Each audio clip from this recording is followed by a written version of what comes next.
इंसानों के दुनिया में आने से तकरीबन 10 करोड़ साल पहले हमारे प्लेनेट पर ऐसे देव राज किया करते थे जिनको हम आज डायनासोर्स के नाम से जानते हैं।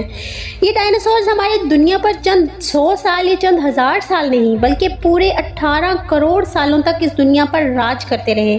समंदर की गहराई से लेकर आसमान की चोटी तक 1 लाख किलो वजनी जानदार से लेकर 4 हाथियों से भी वजनी उड़ने वाले डायनासोर तक हर कोने में बस इन्हीं का राज था। लेकिन ऐसा क्या हुआ कि सिर्फ चंद घंटों में इनका खात्मा हो गया और इंसान अर्थ पर कैसे आए जानते हैं इस वीडियो में। वक्त में थोड़ा पीछे चलते हैं। ये है हमारी अर्थ। उस वक्त ऑक्सीजन ज़्यादा होने की वजह से 30 से 35 मंजिला बिल्डिंग जितने दरख्त हर जगह दिखाई देते थे और इनमें रहते थे डायनासोर्स। ये है 8 मंजिला ऊंचा अर्जेंटासॉर्स। एक दिन में ये कई जंगल चर जाते थे। समंदर के अंदर भी इन्हीं का राज था। 7 बसों से भी लंबे जानदारों से लेकर इंसान जितने बड़े केकड़े तक, और बाहर आकर देखो तो कई किलोमीटर लंबे अमेरिकी रेगिस्तान में पाए जाने वाले टाइटानोसॉर्स।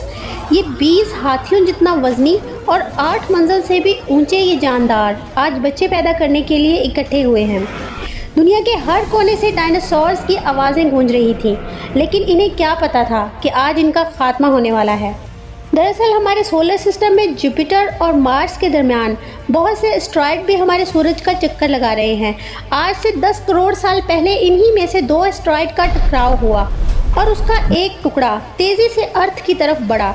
ये टुकड़ा बहुत छोटा सा टुकड़ा नहीं था, इसका साइज़ दुबई से भी 10 गुना बड़ा था। अर्थ की तरफ आते हुए इनमें से कुछ टुकड़े चांद पर गिरे, मगर बहुत तेज स्पीड होने की वजह से चांद की ग्रेविटी इसे अपनी तरफ खींच नहीं पाई।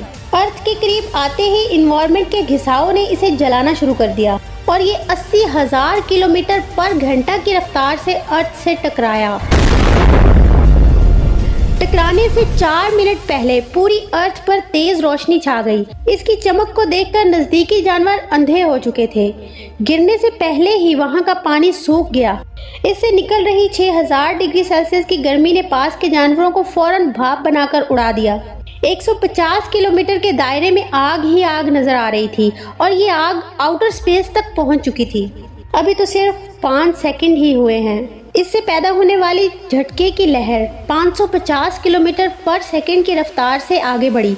इसने पत्थरों को गोली की रफ्तार से उड़ाना शुरू कर दिया। जंगल के दरख्त नीचे गिरने लगे और इसके कुछ सेकंड बाद खतरनाक गर्मी की लहर ने उड़ रहे पत्थरों को पिघलाकर लावा बना दिया। रास्ते में आने वाला पानी फौरन भाप बनकर उड़ रहा था। समंदर के अंदर उबाल शुरू होने लगा। पलक झपकते ही जंगल सूख रहे थे। जानवरों का जिस्म जल रहा था।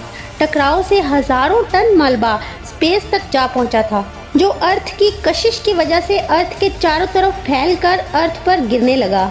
उसमें भी आग लगी हुई थी और जहां ये गिर रहे थे वहां कई किलोमीटर तक तबाही हो रही थी। टकराव ने ज़मीन को अंदर से हिला कर रख दिया था, जिससे कुछ ही सेकंड के बाद ज़ल्ज़ला आना शुरू हो गया। ज़ल्ज़ले की शिद्दत बहुत ज़्यादा थी, जिसकी वजह से समंदर का पानी तह में बैठी रेत से मिलने लगा, जिससे जानवरों का दम घुटने लगा। अभी सिर्फ 5 ही मिनट हुए हैं। गर्म धूल और मिट्टी तेज़ी से आगे बढ़ रही थी। बादलों में धूल जाने की वजह से इनसे बिजली गिरने लगी। इस तूफान के सामने आने वाले हजारों टन वजनी जानवर और दरख्त हवा में उड़ रहे थे। कुछ ही देर में बादल जहरीले होने लगे। टकराव ने समंदर के पानी को बादलों से भी ऊंचा उठा दिया था, जिससे गर्म पानी का सैलाब आ रहा था। 5 घंटे में पूरी अर्थ धूल से ढक गई। अर्थ का टेम्परेचर कई 100 डिग्री सेल्सियस तक पहुंच चुका था। पूरी दुनिया के जंगलों में आग लगी हुई थी और ज़ल्ज़ले ने मरे हुए लावे को भी उजागर कर दिया था। हर सेकंड अर्थ और ज़्यादा गर्म हो रही थी। इस तबाही के बाद ज़मीन की 70% आबादी ख़त्म हो चुकी थी। कुछ डायनासोर्स अभी भी ज़िंदा थे, जिनको किसी गार ने बचा लिया था। समंदर की गहराई में रहने वाले कुछ जानदार भी जिंदा थे, लेकिन अब उनकी भी तबाही का टाइम था। कुछ दिन बाद जहरीले बादल पूरी दुनिया पर बरसने लगे। दिन ब दिन समंदर का पानी जहरीला होने लगा, जिनसे समुद्री जानवर मरना शुरू हो गए। इस तबाही के कई सालों बाद तक कुछ डायनासोर अभी भी जिंदा थे। ज़मीन पर इंसान कैसे आया और वो बचे हुए डायनासोर्स कहाँ गए और ज़मीन का टेम्परेचर ज़िंदा रहने के लायक कैसे बना, ये सब जानने के लिए देखते रहिए आपका अपना चैनल एस्ट्रोनॉमी टॉप फैक्ट्स। मिलते हैं एक और इंटरेस्टिंग वीडियो में।